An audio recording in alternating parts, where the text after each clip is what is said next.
Thank you for tuning into HOLLYWOOD. My name is Elise Hollywood Evans, and I am your Forever Joy Girl, and welcome to the Forever Joylife Show.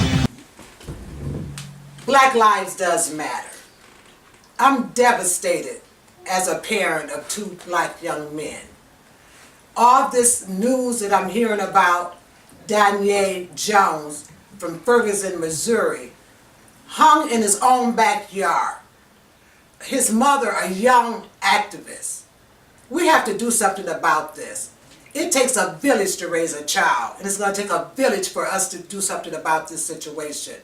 So please join me and others in getting this word out and doing something about it. It's got to stop. I'm Gloria Gigi Ford. Black lives does matter.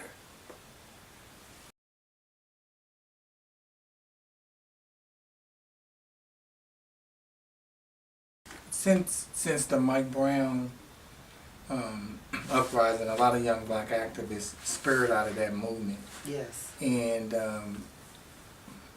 within like the 2 to 3 year span, 7 of them will come up dead. And Wow. the authorities are mostly deeming them as suicide. So Danye was the son of one of the young activists. And he was found hung in his mom's backyard on a tree with sheep. And yeah, it's just ironic how all of a sudden, you know, just all these young activists are coming up dead. You know, if you Google young black activists in Ferguson, Missouri, it's a list. A couple of them found dead in a car, shot in the head, car on fire.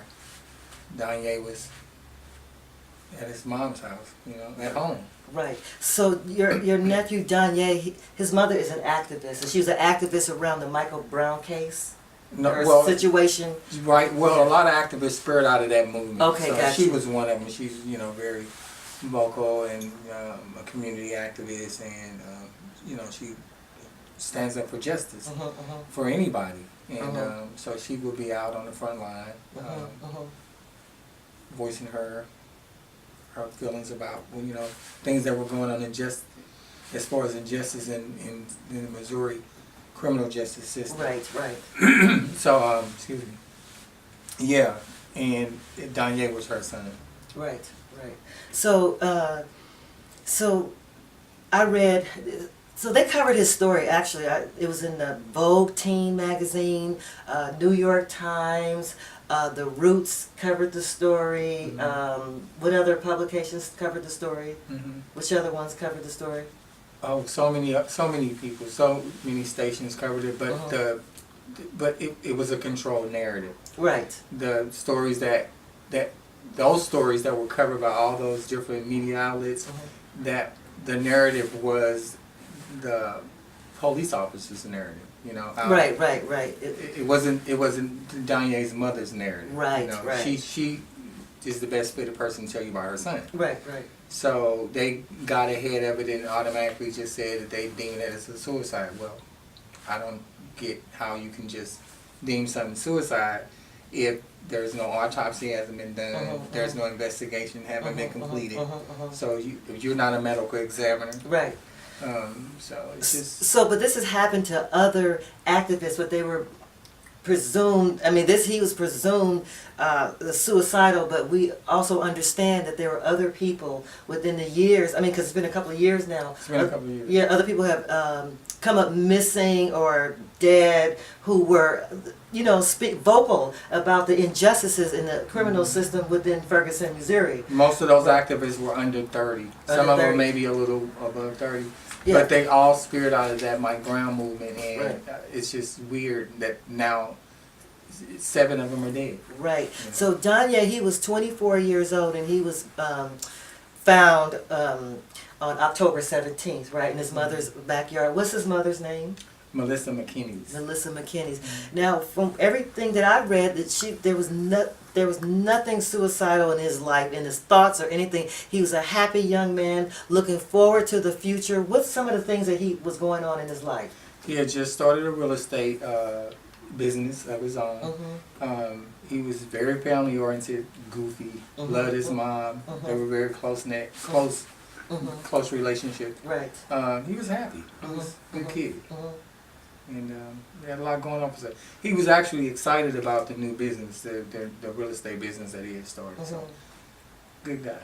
Yeah, I just, and you know, and my condolences to the family, to everyone who's been affected from violence, especially police violence and brutality. And it's just, we live in a climate right now, it's just with fake news. We live with the administration of Make America Good Again, and we understand what that really means. We live with the Colin Kaepernick with the kneeling and, you know, and the protests, and it just feels like it's an evil force that's going on right about now.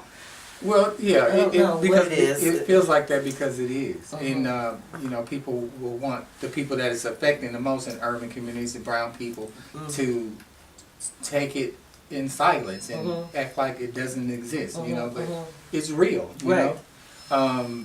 So that thing that you're feeling is because it's actually happening.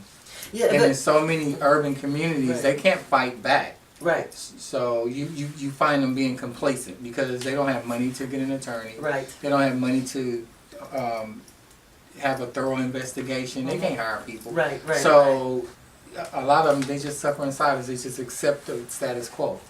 And I get it. When you don't have it, it's the funding. When you don't have any money to fight back, and it's hard to fight back against an injustice system. It's supposed to be injustice for all, but it's not justice for all. It's only justice for a certain group of people out there. But when you're a brown person, they'll shoot you because to them our lives don't matter, and black lives do matter. People want to say all lives matter, but in particular, we're the ones who are being annihilated. right. You know, and until people start standing up against it, it's going to be that way. You know, unfortunately. So, we're the purpose of keeping Danye's name out there is to keep it in the news, keep it going, don't let it die, because and don't let it be forgotten. You know, because it shouldn't be. It could have been my son. It could have been your kid, and it's something seriously wrong and defective when you got that amount, even if it was just one young activist, you know, you should be able to exercise your freedom of speech without being bullied or feel threatened by you know the way you feel. Right.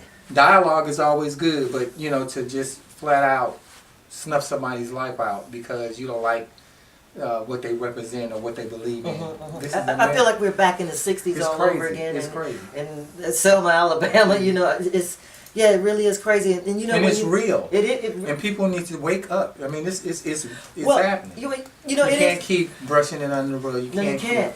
You can't. And I just sometimes, as a black person in general, just feeling picked on. You know, I was driving down the street with my my two sons, and my nephew, and we were pulled over because the cop thought I was a teenager, and I said, "Hey, I don't know why you pulling me over, but I live down the street." And I showed him my driver's license, and he let me go. But he pulled me over for no reason, because I looked young, and I had 3 black men in the car with me. You know, that's common. Right, at my mother's funeral, I had African drummers. At 2 o'clock in the daytime, they called the cops, and they came to my mother's funeral because we were playing African drums, and we didn't even play it longer than 15 minutes. We can't even walk down the street, speak our minds, protect ourselves. This is just, it's insane, and this is why I had to sit down and talk to you about this. You know, because it affects all of us. It does. You know, just, you can get shot driving while black. You know, hands up, don't shoot. We go to the store just to buy some candy bars. A 9-year-old gets shot, you know, playing with his own little toy gun. Why? You know, why target us? You know, I don't even know what to say. So I just feel like I just want to be in tears, you know, right now. Because when you talked about, when they said it was a suicide, and they said, you know, his mother knows in her heart, she knows her son is not a suicide, but the whole suicide, when you mentioned that to me, I lost a child to suicide. I understand that. And they say, sometimes they say there are no signs. There are signs. There are signs, and what you're saying is your niece didn't see any signs with her, you know, about that was something that they automatically deemed it as. Right. You know, that's before any thorough investigation was done. That's before any autopsy report was given. You know, it's that was like that for a couple of the other activists. One couple of them was shot in the head, found burnt in cars. They did no suicide. So it's something. It's go to Danye's story, Google it, and then it'll pop up. And then they also have a GoFundMe page. I encourage everybody to go to that to Danye's GoFundMe page. So that's Danye Danye Jones, and the GoFundMe page is to hire an investigator for this. To raise money to hire a private investigator to thoroughly investigate exactly what happened to Danye. Because his mom and the rest of the family, we don't believe that it was suicide. As a matter of fact, we reviewed it refusely. He was a happy kid. He had a lot going on for himself. He had a lot to look forward to, and he was excited about it. And there, you know, the other ironic piece to it is that this is the seven of the activists. You know what I mean? So that's not by coincidence. Not at all. Not at all. So yeah, I'm encouraging everybody to just stay woke and keep his name out there, and we're doing everything we can to find out exactly you know what happened and get to the bottom of it. Yeah. And you know, as a mother, I really feel, because I understand what losing a child is like. Well, I lost my stepson, but I helped raise him for 15 and a half years of his life. So I understand. I cried for an entire year of my life every single day. And the pain it hurts, and it really never goes away. It never goes away. So again, I pray for all the families out there. As Jeff says, stay woke. We all need to stay woke. Black lives matter. Say his name, Danye Jones. Danye Jones. I'm Elise Hollywood Evans, your Forever Joy Girl. Thank you for tuning in.